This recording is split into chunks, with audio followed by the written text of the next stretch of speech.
All right. Good morning. We are live. Good morning, good afternoon, good evening, depending on when and where you are watching this Facebook Live. This is the voice and the face of Dr. Tolu Olabintan, and I'm excited to have another topic today to help improve our viewers' quality and quantity of life, because we believe that how you live is just as important as how well you live. So I'm excited today to have the one, the only Dr. Safiyya Shabazz, who's going to be having the discussion with us today on the topic, Doc, I want to try intermittent fasting. Please help me. Doc, thank you so much for coming. How are you doing this morning? Thanks for the invitation. I'm doing great. Awesome, awesome, awesome. Now, for those of you who are watching, hashtag live, and those of you who watch on replay, hashtag replay. And I have a favor to ask. Please follow us, like us, subscribe to our page, YouTube, and on Facebook, and share it with those who will find this very useful. All right, Doc. I'm gonna. I mean, I know who you are. I like who you are. But please, for those who are watching, who are you and what do you do? I am a board certified family physician. I'm based here in Philadelphia, Pennsylvania. I have a direct primary care hybrid practice that I have established back in 2010. And in the last year, we have started to change the way we serve our patients and going direct to consumer, like the drug ads, where we're contracting directly with our patients instead of the insurance company, so that we can provide amazing primary care services. Awesome, awesome. Thank you for what you do. I love that you're a primary care doctor as well. Now, why do you do what you do? Is there a story? Like why do you do what you do? It's interesting because when I'm sorry for the way the sun just broke through the clouds Nice. here. Nice. Nice. Getting my vitamin D and near infrared radiation. But I when I first set out to be a physician, I actually was a chemical engineer before I decided to attend medical school. And, being the logical person that I am, I considered a couple of different specialties, but I landed on primary care, family medicine, because it just made more sense to me. My goal is to help people avoid getting medical problems. I thought about being a cardiologist because, we learn about fluid mechanics and thermal, all of those type of things in engineering. And I thought it seemed similar, but I don't want people to need a cardiologist if they can help it. And so it between that and just loving a lot of different aspects of medicine and not wanting to narrow down, I decided that primary care was the best way for me to have the greatest impact on people's health and life. So I that's love it. that's what I I do. echo I echo those sentiments. Yay, family medicine. All right, let's get right to it, Doc. What is intermittent fasting? Someone's watching. Like, what does that mean? So intermittent fasting is I'm going to lower the shade a little because now it's really coming it's just strong. You won't be able to see me at all. But intermittent fasting is a pattern of eating where you limit your intake to a window of time.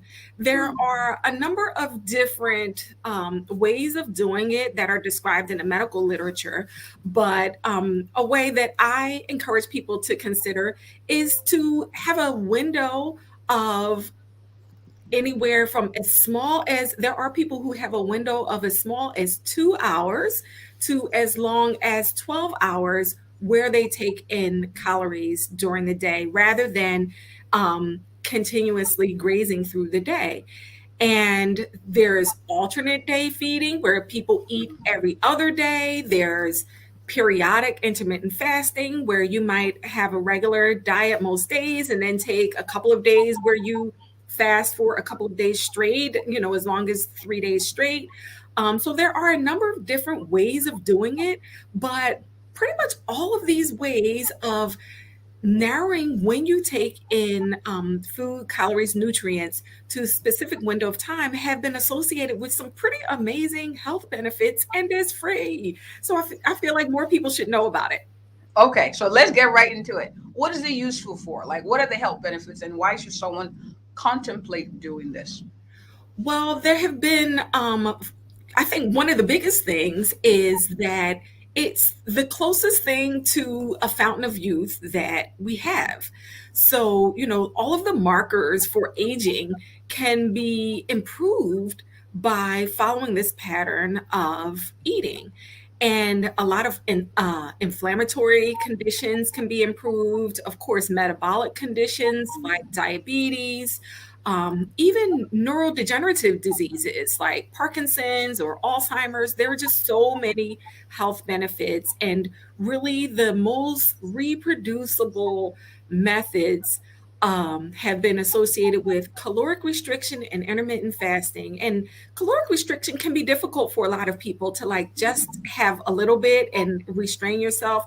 So it's pretty exciting that the literature is showing that there's actually even more benefits, not just to eating just a little bit and then having to make yourself stop, but to even if you had the same amount of total intake in a day, but you just allow your body a 10-hour, 12-hour period of fasting, it can actually provide the same, if not greater, benefits for your health. Okay, so I know you mentioned that the different types. You mentioned 2 hours where people are eating for 2 hours and not eating for the other 22, and Right. then some, the 12. That's pretty restrictive. Like that's a I know tradition in my religious community, but I know most people, they might follow a 16 and 8. So like 6 and 8 is fast good. for 16 Okay. hours, eat for 8 hours. Okay. Now, and I know the different types, but of course, these are medical suggestions. We encourage patients to kind of make an appointment with their primary care doctors to discuss what's best for them. But is there a good way to start? Like, how do you start? Like, okay, I want to try intermittent fasting. What would you say are a few tips to starting this?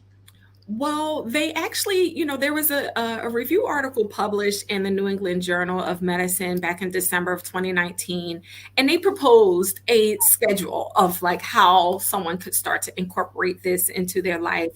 And if I recall correctly, it was starting with a 12-hour window, 5 days a week, where, if you think about it, that's all day. You could say, I am going to eat between 8 in the morning and 8 in the evening, and I'm not going to eat anything or drink any calories between 8 in the evening and 8 in the morning. That should be pretty doable for most people.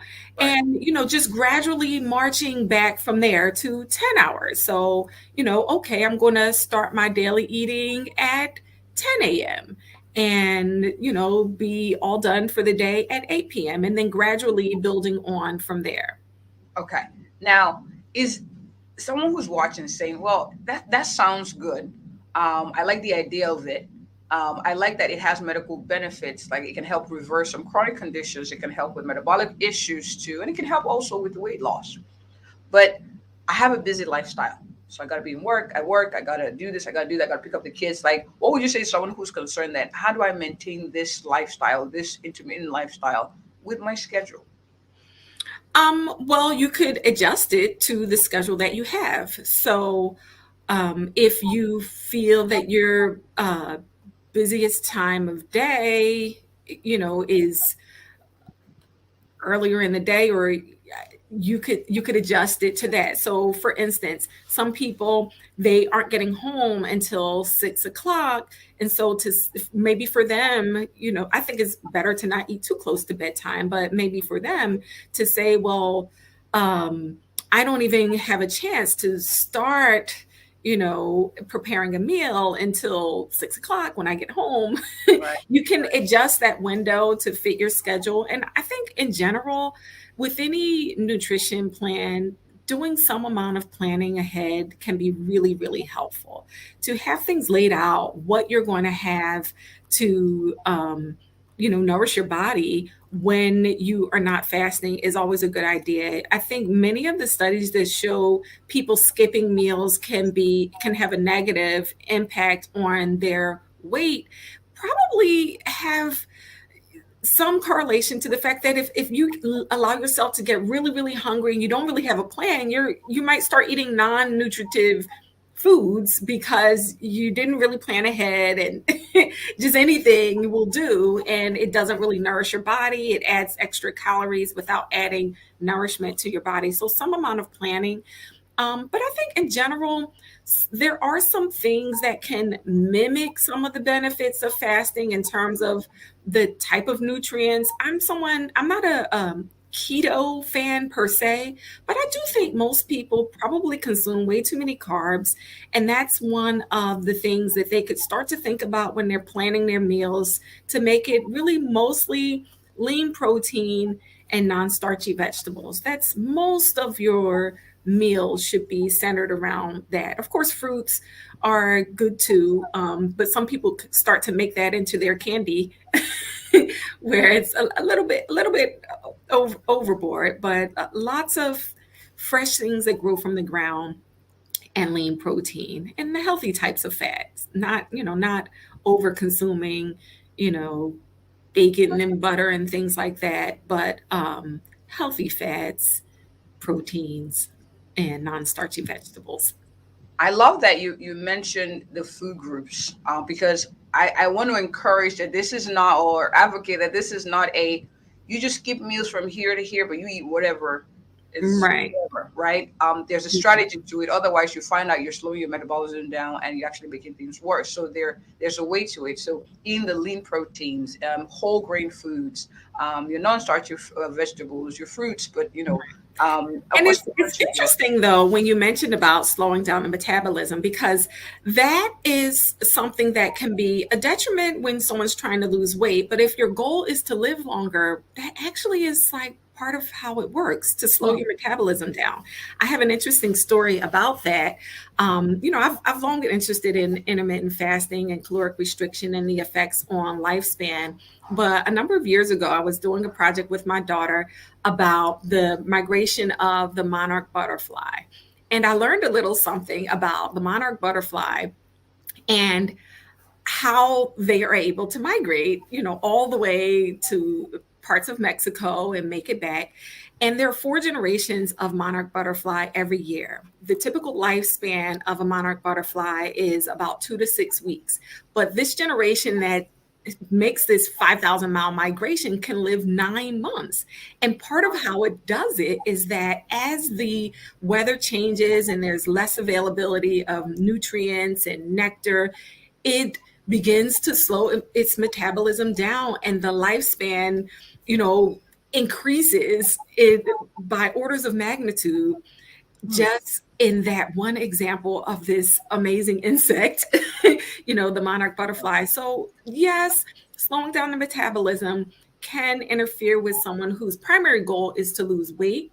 But I think my primary goal is to improve my health and live longer. And there actually is sort of like miles on a car. There's actually some benefit to slowing it down.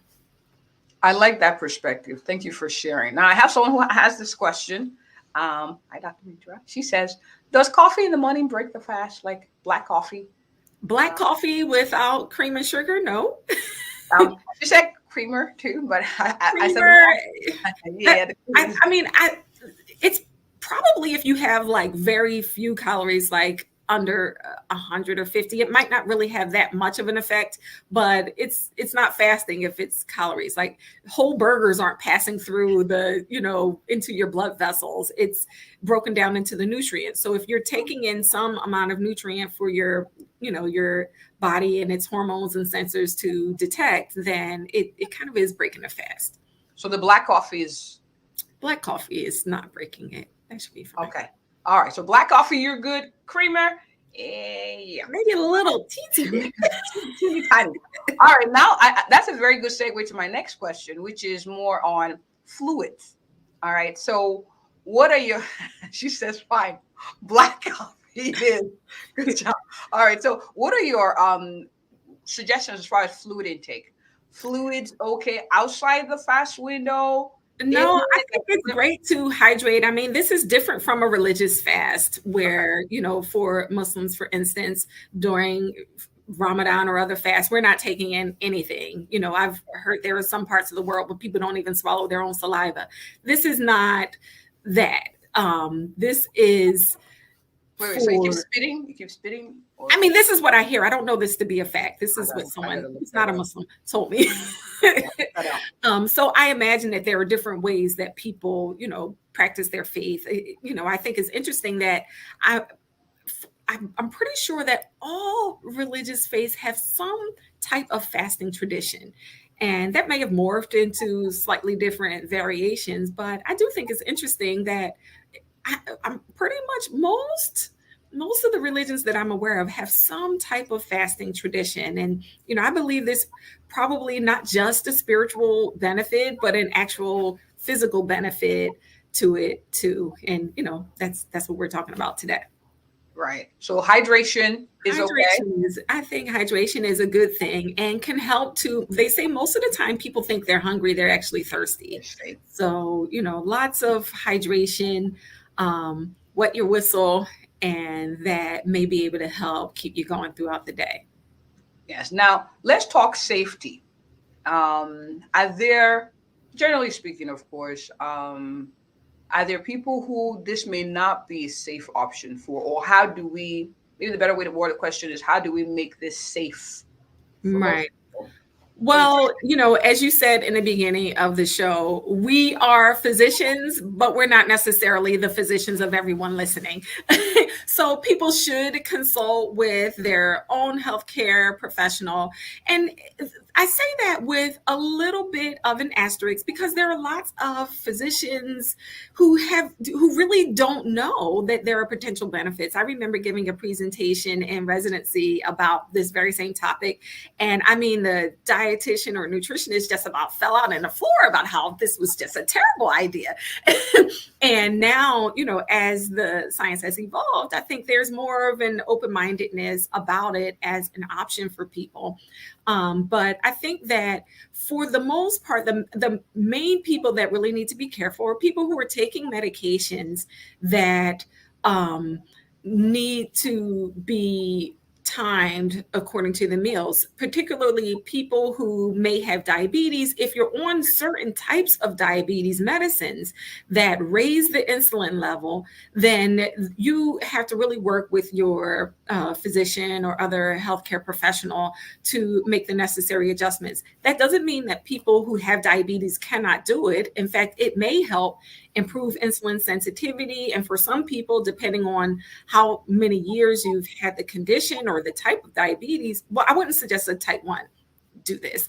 But, for most people with type 2 diabetes, it probably could be beneficial, but you would really need to work with your healthcare team to make adjustments in medications if you're on medications so that you don't have issues with low blood sugars or even with metformin, if you're taking that and fasting, there are some concerns with that. So yes, it can be done if you're taking medications or you're aware of certain health conditions. And I think just in general, being overly dramatic or like aggressive in your start, like you don't go from couch potato to marathon.